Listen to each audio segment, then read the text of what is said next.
Before anyone in the dim corner of the restaurant noticed the woman trembling at the bar, before the bartender looked up from the glass he was polishing, a voice barely above a whisper said the kind of words that make strangers stop breathing. "If I don't find someone to take me to that wedding, he'll know I'm still alone. And if he knows I'm still alone," her voice cracked, "he'll come back. And this time, I don't think I'll survive it." The phone pressed against her ear went silent. The friend on the other end had no answer. But the second thing she said was worse. "I've been sleeping with a knife under my pillow for 3 months. My daughter found it yesterday. She asked me if we were playing pirates." 12 feet away, at a table most people in the city knew never to approach, a man who had built empires on silence slowly set down his glass. Because men like Cormac Bride had heard desperation before. He had heard threats and pleas and the hollow promises of people who owed him things they could never repay. But he had never heard a woman say she was teaching her daughter to think a knife was a toy. He didn't move. Not yet. But something behind his eyes shifted, the way tectonic plates shift before the earth remembers it can open.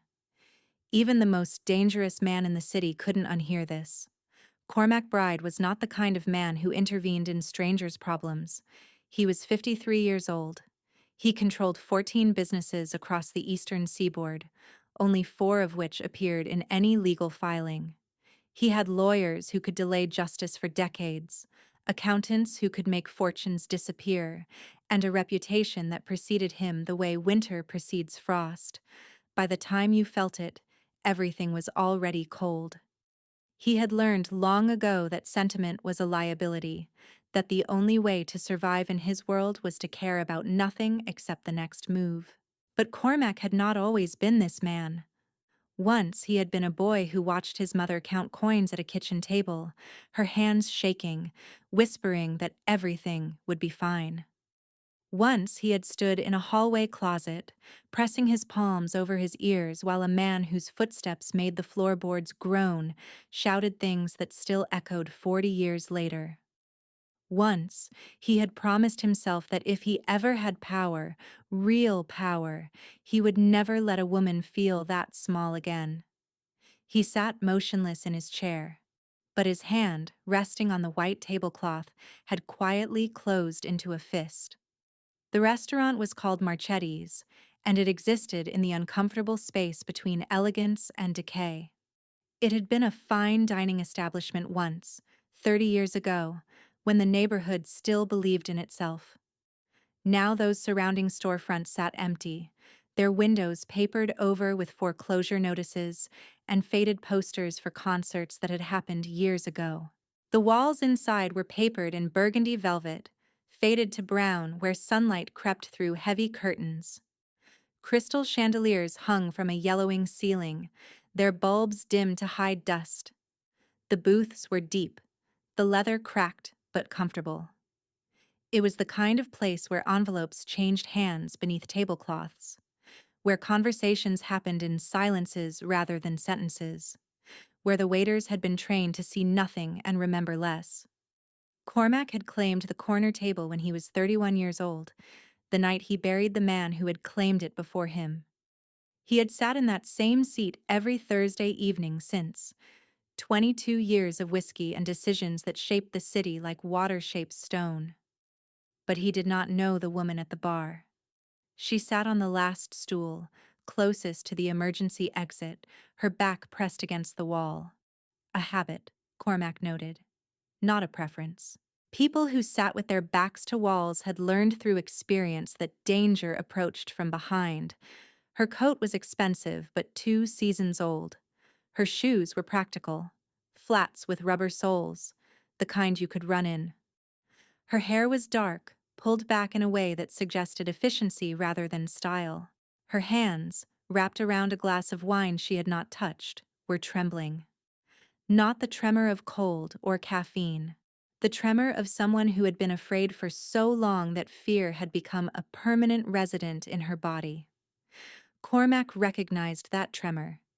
He had seen it in his mother's hands every night for 11 years, right up until the night those hands stopped moving forever. Her name was Vesna Cordell. She was 34 years old, though the circles beneath her eyes belonged to someone older. Her face had the kind of beauty that might have stopped traffic once. High cheekbones, a mouth that curved naturally toward warmth, eyes the color of rain on slate. But that beauty had been worn down the way coastlines are worn down by storms, not destroyed, eroded. She had not slept more than 4 consecutive hours in 93 days. She knew the exact number because she had started counting the night Stellan had found her new apartment, the one she had moved into after leaving him, the one whose address she had told no one. He had found it anyway. He had not broken in. That wasn't his style. Stellan Vance did not need to break things to make you understand his power. He simply left a single white rose on her doorstep, her favorite flower, from the early days when he had still pretended to be gentle, with a note that said, "You look tired. You should sleep more." That was the night the knife moved from the kitchen drawer to beneath her pillow. Vesna worked as an accountant for a mid-sized logistics firm. She was good at her job because numbers did not lie, and spreadsheets did not change their mood without warning, and columns of figures never looked at you with that particular expression that meant the next 3 hours would be spent apologizing for something you didn't do. She earned $67,000 a year before taxes. After rent, utilities, her daughter's preschool, groceries, and the minimum payments on the credit card debt Stellan had accumulated in her name during their marriage, she had approximately $340 left over each month. The divorce lawyer cost $400 an hour. The restraining order had cost her $1,200 in filing fees and 3 days of unpaid leave from work. It had lasted exactly 47 days before Stellan's attorney had gotten it dissolved on a technicality. Now she had nothing. No legal protection. No family nearby. No savings left. Just a daughter who deserved a mother who wasn't afraid to answer the door, and a body that had forgotten the difference between rest and vigilance. She came to Marchetti's because it was the last place Stellan would look for her. He hated this part of the city. Called it the rotting side. He preferred the gleaming towers downtown, the restaurants where reservations required connections, the clubs where his name opened doors that stayed closed to ordinary people. Stellan Vance was a venture capitalist. He managed $340 million in other people's money, wore watches that cost more than houses, and had never once in his life been told no by anyone who mattered. She had played the role of perfect wife for 7 years. She had smiled through the comments about her weight, her clothing, and her opinions. She had learned to hold her breath when he walked through the door, to read the angle of his shoulders for clues about what kind of night it would be. She had become fluent in the language of minimizing herself until sometimes she forgot she had ever been a person who laughed loudly. But she had kept one thing. Every morning, no matter how bad the night before had been, she braided her daughter's hair. Aster was 5 years old. She had her mother's gray eyes and her father's dark hair and a laugh that sounded like wind chimes in a summer storm. She was the reason Vesna had stayed as long as she did. And she was the reason Vesna had finally left. The night everything shattered was a Thursday. Thursdays had always been dangerous. That was the day Stellan's partners held their weekly review meetings, the day performance numbers were dissected and egos were either fed or starved, depending on which way the markets had moved. Vesna had learned to prepare for Thursdays the way coastal towns prepare for hurricanes. She made sure the house was immaculate. She made sure dinner was something he liked. She made sure Aster was bathed and fed and in bed before he came home, because children were unpredictable. And when Stellan felt like he was losing control, someone had to pay for it. Usually, that someone was Vesna. But that Thursday, the one that ended everything, Aster had gotten sick at daycare. A fever of 102. Vesna had rushed to pick her up, had spent the afternoon at the pediatrician, and had finally gotten home at 6:47 p.m. to find that she had forgotten to take the chicken out of the freezer. It was such a small thing. Stellan came home at 7:15 to find Vesna in the kitchen, Aster asleep on the couch with a damp washcloth on her forehead, and nothing on the stove. The silence lasted 4 seconds. Vesna would remember those 4 seconds for the rest of her life. The way his jaw tightened. The way his eyes moved from the empty stove to the sleeping child, to her face, cataloging failures. "She's sick," Vesna said.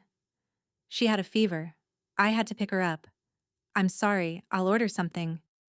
"You had one job today." His voice was quiet. Stellan never yelled. His voice simply dropped to a register that made her stomach clench, a frequency her nervous system had learned to recognize as the sound of incoming pain. He picked up a glass from the counter, one of the crystal tumblers from their wedding set, and held it for a moment. Then he threw it against the wall behind her head. It exploded into 1,000 pieces, and one of them caught her cheek, and Vesna felt the hot trickle of blood before she registered the pain. But that wasn't the moment that broke her. The moment that broke her was the sound behind her. A small gasp that didn't belong to her. Vesna turned. Aster was standing in the kitchen doorway. She was holding her stuffed elephant, the gray one with the torn ear that she'd slept with since she was 2. Her fever-bright eyes were fixed on her mother's face, on the blood running down her cheek, on the glittering pieces of crystal scattered across the tile floor. She didn't scream. She didn't cry. She just said, in a voice so calm it made Vesna's heart stop, "Mommy, you're leaking." Like it was normal. And in that moment, Vesna understood. Her daughter had been watching. Every flinch, every apology, every time Vesna had made herself smaller to survive. Aster had been taking notes, building a blueprint for what love looked like. And the blueprint was this. Love looked like bleeding while a man watched without apology. Something inside Vesna cracked. Not broke. Cracked. Because broken meant you stayed on the floor. Cracked meant you could still move. And Vesna moved. She packed one suitcase in 11 minutes while Stellan sat in the living room, drinking bourbon like nothing had happened. She gathered what she could carry, 3 days of clothes for each of them. Aster's elephant, her laptop, her documents, and $400 in emergency cash she had been hiding in a tampon box at the back of the bathroom cabinet. They drove to a motel that night. Aster didn't ask where they were going. She just sat in her booster seat watching the streetlights pass and said, "Mommy, can we get pancakes tomorrow?" "Yes, baby." "The ones with the faces?" "Whatever kind you want." Aster was quiet for a moment. Then, "Is Daddy going to be sad we left?" Vesna's hands tightened on the steering wheel. "Maybe. I've never seen Daddy cry. Does he know how?" The question hit Vesna somewhere beneath her ribs. Because Aster wasn't being cruel. She was simply stating a fact she had gathered from 5 years of watching. That her father never cried, never softened, never showed any emotion except the cold kind. "Mommy?" "Yes?" "When you cry, does it help?" "Sometimes." "Then why do you try to be quiet, so I don't hear?" Vesna couldn't speak. The road blurred in front of her. "I hear you sometimes," Aster said. "At night. When you think I'm sleeping." 3 weeks later, Aster found the knife. She had climbed into Vesna's bed during a thunderstorm, and her small hand had reached under the pillow for comfort and found steel instead. "Mommy, what's this?" It's for safety, baby." "But it's sharp." "Yes." "Are we playing pirates?" The question was so innocent, so perfectly, devastatingly 5 years old. "Something like that," Vesna whispered. Aster considered this. "Can I have a sword too?" "No, baby, I'll protect you. That's my job." "But who protects you?" The question hung in the dark room. Vesna had no answer. "I'll protect you, Mommy," Aster said, snuggling closer. "I'm very brave. My teacher said so, and I can run really fast. So if the pirates come, we'll just run away. Together. And I won't let go of your hand. Not even once. Vesna held her daughter in the dark and felt something crack a little further. Not break. Not yet. But close. Cormac Bride had not thought about his mother in 11 years. He had trained himself not to. The way soldiers train themselves not to flinch at gunfire, Cormac had learned to walk off the part of his mind where Bridget Bride still lived, still hummed Irish lullabies while washing dishes, still smiled with a mouth that had learned to hide its bruises. But sitting in Marchetti's, listening to a stranger talk about sleeping with a knife while her daughter dreamed of pirates, the wall came down. His mother had not used a knife. She had used a cast-iron skillet, kept within arm's reach of the bed. Cormac had been 8 years old when he discovered it, looking for his baseball glove in his parents' room. He hadn't understood at first. Skillets belonged in kitchens. And then his father had come home that night. And Cormac had understood everything. Declan Bride was a dock worker with hands like shovels and a temper that turned on like a faucet with no warning. He could be laughing one moment, and then something would shift, something invisible, and the laughter would drain from his face. Those were the nights Cormac learned to hide. The coat closet, the space beneath his bed, the gap between the washing machine and the wall. He had mapped every shadow in that house, every corner where a small boy could fold himself up and disappear. But his mother could not hide. So she stood in the kitchen and she took it. The words first, the inventory of her failures, the reasons she was lucky he stayed, and then the hands. Cormac had watched from doorways, from behind furniture, from the darkness of the hallway where a boy could stand perfectly still and become invisible. He had watched his mother's blood on the kitchen tile. He had watched her practice smiling in the bathroom mirror before school pickup. And he had sworn, with the fierce conviction of a child who doesn't yet understand how powerless he is, that someday he would make it stop. He was 14 when his mother died. Not from the beatings. The death certificate said heart failure. But Cormac knew what had really killed her: exhaustion. The cumulative weight of 20 years spent surviving instead of living. She died on a Tuesday afternoon. He didn't cry at the funeral. He waited until he was alone in his bedroom that night, and then he put his face into his pillow and screamed until his throat tore. The next morning, he left home. He never went back. What happened in the years that followed was a climb from nothing to everything, from a boy who hid in closets to a man who owned the buildings those closets were in. But the relevant part was this: Cormac Bride had spent 40 years accumulating power because power was the opposite of what his mother had. Power meant no one could touch you without permission. But he had never once used that power the way he had promised himself he would when he was 8 years old.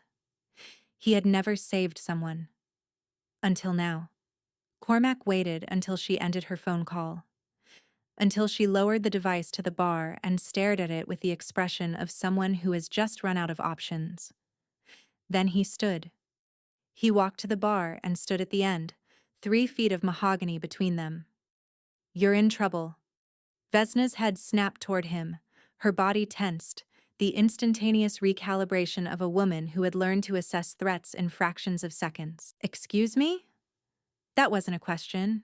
I was stating a fact. You're sitting at the end of a bar in a neighborhood you don't belong in, your back is against the wall, and you just told someone on the phone that you've been sleeping with a weapon because a man might come back and kill you." Vesna's face went pale. "You were listening to my conversation?" "I was sitting 12 feet away." "You weren't whispering." "That's none of your business." "You're right. But I'm making it my business anyway." "Why?" For the first time, Cormac turned to look at her directly. "Because 40 years ago, my mother sat in a kitchen with that same look on her face, and nobody did a damn thing." The words hung between them like smoke. Vesna studied him. She had become an expert in reading men, the difference between those who offered help and those who offered chains disguised as help. This man's face gave her nothing. Just a flat, controlled steadiness that was either the safest thing in the world or the most dangerous. Who are you? My name is Cormac Bride. Something changed in the bartender's posture, the kind of reaction that told Vesna the name meant something significant.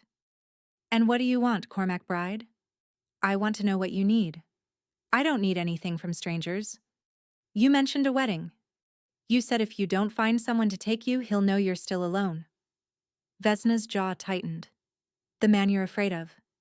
He's going to be at this wedding? She didn't answer, which was answer enough. And you need someone to go with you, Cormac continued. Someone whose presence sends a message that you're not as vulnerable as he thinks you are. I need my ex-husband to believe I've moved on, that I'm not. She stopped. Why am I telling you this? Because you've been carrying it alone for months, and humans aren't designed for that. What's his name? Why does it matter? Because I'm going to need to know whose face to look for when I take you to this wedding. Vesna stared at him. What? You need a date. I'm offering. You don't even know me. I know you're scared. I know you're alone. I know you have a daughter who found a knife under your pillow and asked if you were playing pirates. His voice softened by 1 degree. That's enough. You could be worse than him. I could be, but I'm not. And somewhere in the part of your brain that's been keeping you alive for 3 months, you already know that. Vesna's throat tightened. Because he was right. The wedding is Saturday, she said quietly. My college roommate, Stellan, will be there. He'll be watching to see if I came alone. Then you won't go alone. What do you want in return? Cormac was quiet for a moment. Then he said something she hadn't expected. I want you to eat something. Let me buy you dinner. Then you can decide whether you trust me enough for Saturday. Vesna looked at the wine she hadn't touched. Okay, she said. Dinner. The food arrived in courses. Bread first, warm and crusty. Then soup. Then chicken piccata for her. Steak for him. And a silence that felt less like emptiness and more like space being offered. Vesna ate. She hadn't realized how hungry she was until the bread touched her tongue, and then suddenly she was ravenous, the kind of hunger that comes from months of running on cortisol and fear. Cormac didn't rush her. He ate with the methodical efficiency of a man who had learned that food was fuel. It was Vesna who broke the silence. His name is Stellan Vance. Cormac set down his fork. We were married for 7 years. I met him at a charity gala when I was 25. He was magnetic, handsome, successful. He made me feel like I'd won some kind of lottery. The first time he hurt you? 3 months after the wedding. He grabbed my arm so hard it bruised, left finger marks that lasted 2 weeks. She paused. He apologized afterward, bought me flowers, told me it would never happen again. But it did. It always does. The explosion, the apology, the honeymoon, then the slow escalation back to explosion. I can name it now. Cycle of abuse. Coercive control. I have all the vocabulary, but knowing the words doesn't undo 7 years of living inside them. When did it get bad? The broken rib was year 4. He pushed me into a doorframe, told the ER doctor I'd slipped. I confirmed it because he was standing right there. And the way he looked at me, I knew what would happen if I said anything different. Cormac's hand on the table had curled into a fist so tight the knuckles had gone white. The time he choked me until I saw spots. That was year 5. I didn't speak for 3 days after that. Not because I was angry, because I was afraid that if I opened my mouth, I would say something wrong. What made you leave? Asked her. She saw him throw a glass at my face. She stood in the doorway and said, Mommy, you're leaking. Like it was normal. And I realized, she's learning this. She's building her understanding of love from watching me. So you ran. I packed a suitcase in 11 minutes and drove to a motel. Filed for divorce. Filed for a restraining order. The restraining order didn't hold. His lawyers found a technicality. It got dismissed, and Stellan has made it his mission to let me know that there is nowhere I can go that he can't find me. Has he threatened you directly? He doesn't have to. He just appears.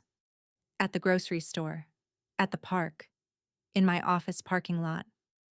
Always with a smile, always with plausible deniability. The police can't do anything because technically he hasn't broken any laws. He's stalking you. He's reminding me that I'm his, that leaving was a mistake I'll regret for the rest of my life. Her voice cracked. And the wedding.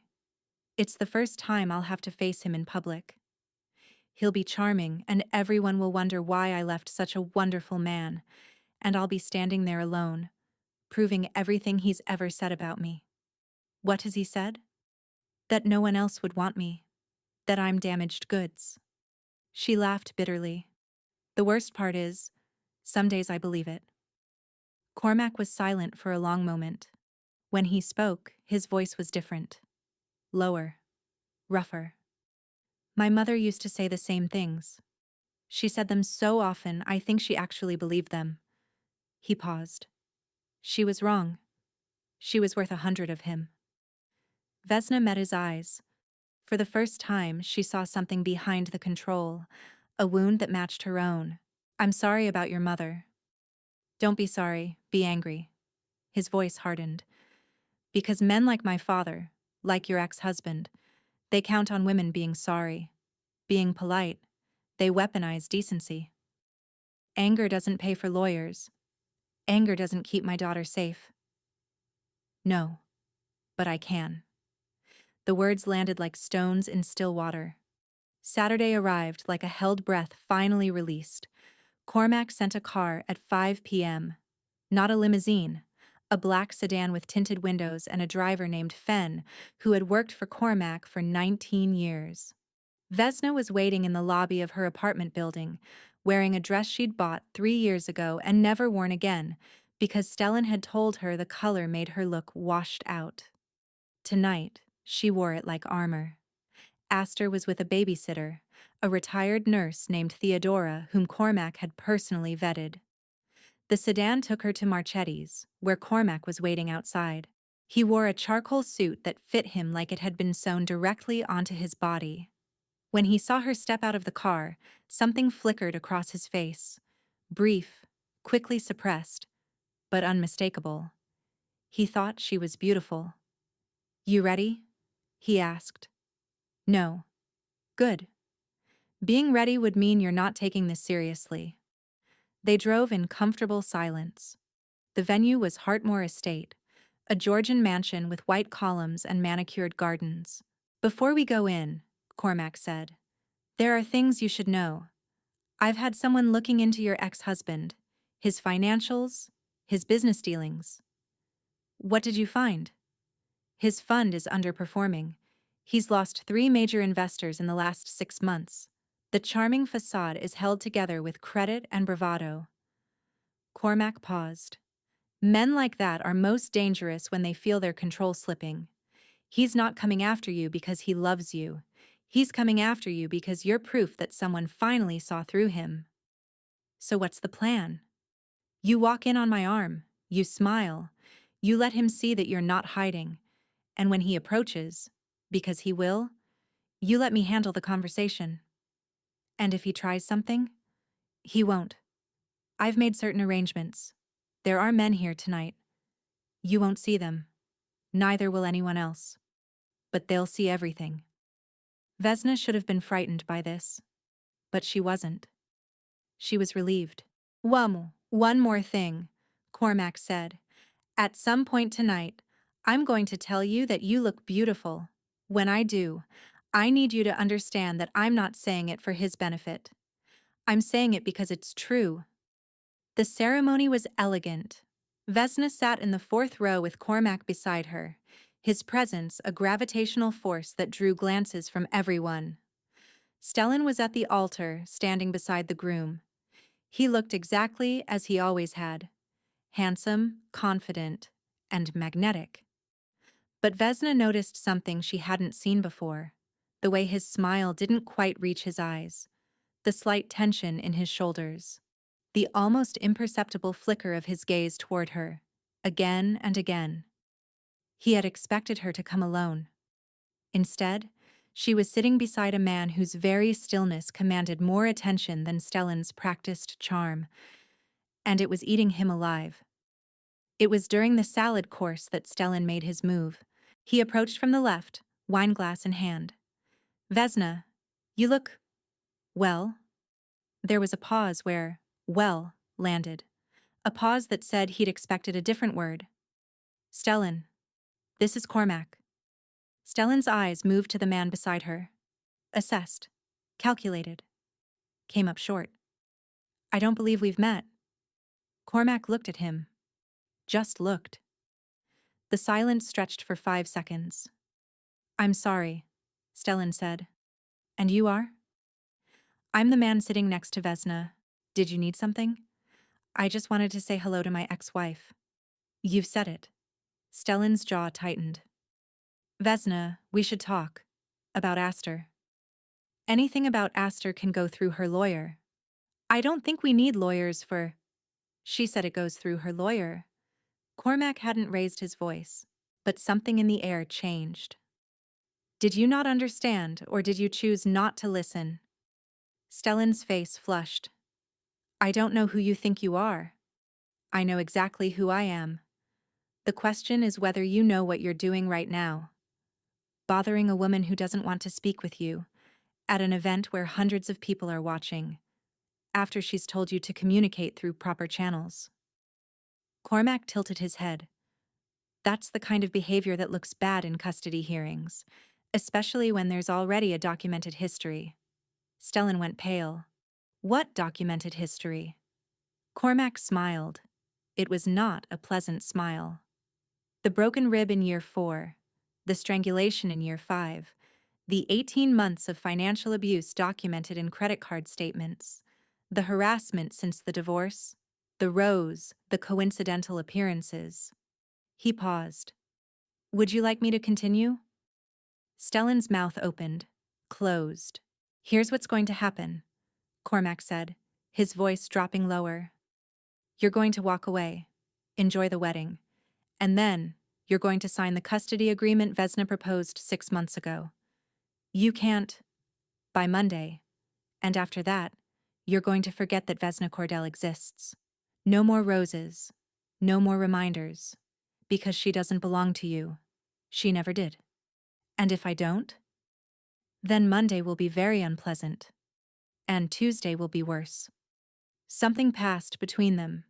A communication below language in the part of the brain that recognizes predators and prey. Stellan looked away first. He walked away without looking back. Vesna watched him go, watched his rigid spine, his too fast steps. And something inside her that had been coiled tight for 7 years finally began to unwind. Cormac turned to her. Are you okay? She nodded. Couldn't speak. Good. Now we enjoy the rest of the evening. 3 months later, spring arrived in the city. Cherry blossoms erupting along the avenues, warmth returning like a forgiven debt. Everything had changed. Stellan had signed the custody papers the Monday after the wedding. Full custody to Vesna. The harassment had stopped completely. Stellan Vance had removed himself from her life with the thoroughness of a man who had been given a compelling reason to disappear. The knife was no longer under her pillow. It was back in the kitchen drawer where it belonged. Now Vesna walked through Mercer Park with Aster's hand in hers, watching her daughter chase pigeons with particular ferocity. She didn't notice Cormac until he sat down beside her on the bench. You're getting better at that, she said, the appearing out of nowhere. You're just learning to relax enough to be surprised. They sat in comfortable silence. Aster waved from the top of the climbing wall. She asked about you, Vesna said. She wanted to know if you were my friend. And if you liked pancakes? Because anyone who doesn't like pancakes probably can't be trusted. Cormac's mouth twitched. Sensible criteria. She also asked if you had a dog. I told her you don't. She said we should get one and share it with you so you don't get lonely. Cormac was quiet for a moment. She said that? She's 5. She says everything she thinks. He watched Aster swing across the monkey bars. I've never had a dog. Is that a yes to Thundercrash? That's the name she picked? Non-negotiable. I need to tell you something, Cormac said eventually. At the wedding, I told you I would tell you that you were beautiful when you weren't expecting it. I remember. You're beautiful, Vesna. Not just tonight. Not just in that dress. You're beautiful when you're tired. When you're scared. When you're holding your daughter and crying because you're not used to being happy. Vesna felt the words land somewhere in the center of her chest. I don't want you to owe me anything, he continued. I helped you because you reminded me of someone I couldn't save. And I thought maybe, if I could help you, it would balance something broken inside me for 40 years. And did it? No. It made it worse. Because now I know what it feels like to watch you walk into a room. And I know what it feels like when your daughter asks if I want to share a dog. And I don't want to go back to the way things were before. What do you want? I want to be the one who stays. Vesna looked at this man, this complicated, dangerous, wounded man who had walked into her life at a bar and refused to look away. Aster has very strong opinions about pancakes, she said. She insists on eating them smallest to largest, and if you put syrup on before she's ready, she will lecture you for 45 minutes. I can handle that. And a dog named Thundercrash. I'll survive. And a woman who's still learning how to be happy, who might flinch at loud noises, and need to know where the exits are. I know. And you still want to stay? Cormac lifted their joined hands and pressed his lips to her knuckles. I spent 40 years building power, making sure no one could hurt me, and I told myself it was enough. He looked at her. It's not. You taught me that. There's something worth more than never being hurt. What? Having someone to stay for. Vesna leaned against his chest, his arms wrapped around her. Across the park, Aster had abandoned the monkey bars and was now attempting to teach a pigeon how to play fetch. She's going to be a handful as a teenager, Cormac said. She's already a handful. I can't wait. The cherry blossoms drifted on the wind like pink snow. Vesna closed her eyes and breathed. She was safe. She was loved. She was home. And the door was no longer locked against the world, because the world, it turned out, was not entirely made of wolves. Some of it was made of men who sat in corner booths and refused to look away. Some of it was made of daughters who believed in the protective power of pancake preferences. Some of it was made of second chances. And some of it, the best of it, was made of this. A woman who had been cracked, standing in a park, planning a future. Not despite everything she had survived, because of it.